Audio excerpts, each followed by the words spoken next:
अस्सलामु अलैकुम वरहमतुल्लाहि वबरकातुहू। मोहतरम सामियात, जैसा कि आप लोग इससे पहले वाली वीडियो में नबी सल्लल्लाहु अलैहि वसल्लम की पैदाइश से लेकर के सीना चाक तक के वाक़यात सुन चुके हैं। अब मैं आप लोगों के सामने इसके आगे के वाक़यात बयान करना चाहती हूँ। आप लोग गौर से सुने। मोहतरम सामियात, उन सब चीज़ों के बाद आप सल्लल्लाहु अलैहि वसल्लम अपनी माँ और अपने ख़ानदान वालों के साथ 2 साल तक रहे और फिर आप सल्लल्लाहु अलैहि वसल्लम ने अपनी माँ अब्दुल मुत्तलिब और उम्मे ऐमन के साथ मदीना का सफ़र किया, जहाँ आप 1 महीना तक रुके, जहाँ आपके वालिद की कब्र थी और दादा का ननिहाल भी था। और फिर वहाँ से वापसी के वक्त आपकी अम्मी आमना बीमार पड़ गई और मकाम अब्वा पहुंचकर वो इंतकाल कर गई। वहाँ से अब्दुल मुत्तलिब आपको लेकर आ गई। अब्दुल मुत्तलिब आपकी बड़ी कद्र किया करते थे और अपनी औलाद से भी ज़्यादा आपको देखकर बहुत खुश हुआ करते थे। और जब आप सल्लल्लाहु अलैहि वसल्लम 8 साल के हुए तो अब्दुल मुत्तलिब का भी इंतकाल हो गया। उसके बाद आपकी परवरिश की जिम्मेदारी आपके चचा अबू तालिब ने उठाई।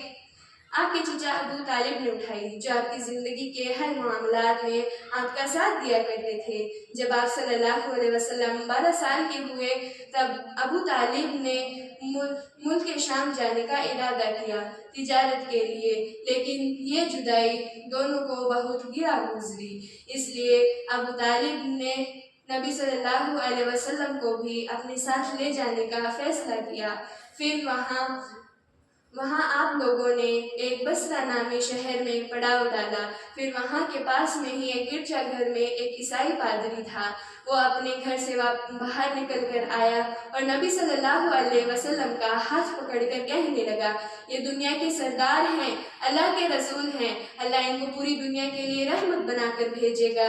तब वहाँ मौजूद लोगों ने उनसे पूछा कि आपको ये सब कैसे मालूम हुआ? तब उस ईसाई पादरी ने कहा कि जब आप लोग उस घाटी से गुजर रहे थे तो एक भी पत्थर और दरख्त ऐसा ना बचा जो आप सल्लल्लाहु अलैहि वसल्लम के सामने सजदे के लिए झुक न गया हो। और हम इनको मोहरे नबूवत से भी पहचानते हैं, जो इनके कंधे के नीचे नरम हड्डी के ऊपर है, और हमने इनके बारे में अपनी किताबों में भी पढ़ा है। फिर उन्होंने अबू तालिब से कहा कि आप इनको मुल्क शाम मत ले जाइए, वहाँ यहूदी और ईसाई लोग आप सल्लल्लाहु अलैहि वसल्लम को खतरा पहुँचा सकते हैं, नुकसान पहुँचा सकते हैं। उसके बाद अबू तालिब ने आप सल्लल्लाहु अलैहि वसल्लम को वापस मक्का भेज दिया। और फिर उसके बाद आप सल्लल्लाहु अलैहि वसल्लम जब 20 साल के हुए तो कुरैश और किनाना के दरमियान एक लड़ाई हुई जिसे जंग फिजार कहा जाता है। इसमें आप सल्लल्लाहु अलैहि वसल्लम भी शरीक थे और वो अपने चचाओं को तीर थमाया करते थे। फिर इस वाक़या के बाद 5 कुरैशी कबाइल के दरमियान एक अहदनामा तय पाया, जिसमें भी आप सल्लल्लाहु अलैहि वसल्लम शरीक थे। और वो फरमाते हैं, और सरफ रिसालत से मुशर्रफ होने के बाद वो फरमाते हैं कि मैं अब्दुल्लाह बिन जुदआन के मकान में एक ऐसे मुआहदा में शरीक हुआ था जिसके बदले मुझे सुर्ख ऊँट भी पसंद नहीं, और अगर इसके बजाय मुझे दौरे इस्लाम के लिए बुलाया जाता तो मैं कबूल करता, और उसे हिल्फुल फजूल कहा जाता था। मोहतरम सामियात, जब नबी सल्लल्लाहु अलैहि वसल्लम जवान हो गए तो गालिबन तिजारत करने लगे। बाद रिवायात में जिक्र है कि नबी सल्लल्लाहु अलैहि वसल्लम सायाब बिन अबी सायाब के साथ तिजारत किया करते थे। वो आप सल्लल्लाहु अलैहि वसल्लम तिजारत में ना हुज्जत किया करते थे और ना ही कोई झगड़ा करते थे, और अमानतदारी और सच्चाई के साथ काम लिया करते थे। और हज़रत खदीजा रज़ियल्लाहु अन्हा, जो कि कुरैश की एक मुअज़्ज़ज़ और इज़्ज़तदार खातून थी, वो अपना माल लोगों को तिजारत के लिए पेशकश किया करती थी। उन्होंने जब आप सल्लल्लाहु अलैहि वसल्लम की अमानतदारी और सच्चाई के बारे में सुना तो उन्होंने आप सल्लल्लाहु अलैहि वसल्लम को कहा कि मैं आपको सबसे अच्छी इज़्ज़त दूंगी, और फिर उन्हें अपना माल दे दिया तिजारत करने के लिए। नबी सल्लल्लाहु अलैहि वसल्लम ने हज़रत खदीजा रज़ियल्लाहु अन्हा के गुलाम के साथ ملک شام کا سفر کیا جہاں خرید و فروخت میں خوب نفع ہوا اور اتنی برکت ہوئی کہ پہلے کبھی نہ ہوئی تھی۔ اور پھر نبی صلی اللہ علیہ وسلم مکہ واپس آئے اور پھر حضرت خدیجہ رضی اللہ عنہا کا ان کا مال لوٹا دیا اور ان کی پیسے بھی لوٹا دیے۔ اس کے بعد حضرت خدیجہ رضی اللہ عنہا کے غلام نے آپ صلی اللہ علیہ وسلم کے اچھے اخلاق اور بلند درجات کے بارے میں بتلایا اور مزید یہ بھی بتلایا کہ دھوپ میں 2 فرشتے آپ صلی اللہ علیہ وسلم کو سایہ کرتے ہیں اپنے پروں سے۔ چنانچہ حضرت خدیجہ رضی اللہ عنہا نے اپنی سہیلی نفیسہ کو بھیج کر نکاح کی خواہش کا اظہار کیا۔ یہ بات آپ صلی اللہ علیہ وسلم نے اپنے چچاؤں کو بتائی اور اس کے بعد بات طے ہو گئی اور بنو ہاشم اور بنو قریش کے سرداروں کی ایک مجلس میں 20 اونٹ یا 6 اونٹ مہر پر نکاح ہو گیا۔ چچا ابو طالب نے نکاح پڑھایا اور آپ کے فضل و شرف کا ذکر کیا۔ اس کے بعد ایجاب و قبول کے کلمات کیے اور مہر بیان کیا۔ محترم سامعین، اس وقت آپ صلی اللہ علیہ وسلم کی عمر 25 سال تھی اور حضرت خدیجہ رضی اللہ عنہا کی عمر 40 سال تھی۔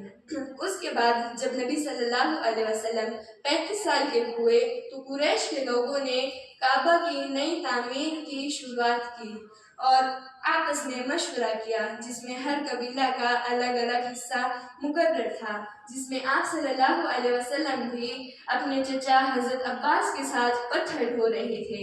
جب دیوار حجر اسود تک اٹھ چکی تو لڑائی اور جھگڑے کی نوبت آ گئی، کیونکہ مکہ کا ہر سردار چاہتا تھا کہ حجر اسود کو اس کی جگہ سے میں اٹھاؤں۔ اس کے بعد حضرت ابو امیہ انہوں نے یہ کہہ کر فیصلے کا حل نکالا کہ جو بھی مسجد حرم کے دروازے سے سب سے پہلے داخل ہوگا وہی اس فیصلے کا جج حاکم مان لیا جائے گا، اس لڑائی کا جج اور حاکم مان لیا جائے گا۔ اس کے بعد سبھی لوگ اس مشورہ سے، اس فیصلے سے راضی ہو گئے۔ محترم سامعین، اللہ کی مصلحت تو دیکھیں، سب سے پہلے جو شخص مسجد حرم کے دروازے سے داخل ہوئے وہ اور کوئی نہیں بلکہ ہمارے نبی صلی اللہ علیہ وسلم تھے، اور لوگوں نے انہیں دیکھتے ہی کہا یہ محمد ہے، امانت دار ہیں، ہم ان سے راضی ہیں۔ اس کے بعد نبی صلی اللہ علیہ وسلم نے اس جھگڑے کا حل یہ بتایا کہ نبی صلی اللہ علیہ وسلم نے لوگوں سے کہا کہ آپ ایک چادر لے آئیے۔ اس کے بعد نبی صلی اللہ علیہ وسلم نے حجر اسود کو اس چادر کے بیچوں بیچ رکھ دیا اور مکہ کے ہر ایک سردار کو کہا کہ آپ اس کا کونا پکڑ لیجئے اور اسے اوپر اٹھائیے۔ اس کے بعد نبی صلی اللہ علیہ وسلم نے حجر اسود کو اپنے مبارک ہاتھوں سے اٹھا کر اس کی جگہ پر رکھ دیا اور اس چیز کو دیکھ کر سب لوگ خوش ہو گئے۔ محترم سامعین، اب میں یہیں سے اپنی بات ختم کرنا چاہتی ہوں۔ اللہ تبارک و تعالیٰ سے دعا ہے کہ بار الہ ہم سب کو زیادہ سے زیادہ نبی صلی اللہ علیہ وسلم کی سیرت پڑھنے سمجھنے کی توفیق عطا فرمائے۔ بار الہ ہمیں صحیح اور سچے دین پر عمل کرنے کی توفیق عطا فرمائے۔ آمین۔ السلام علیکم ورحمۃ اللہ وبرکاتہ۔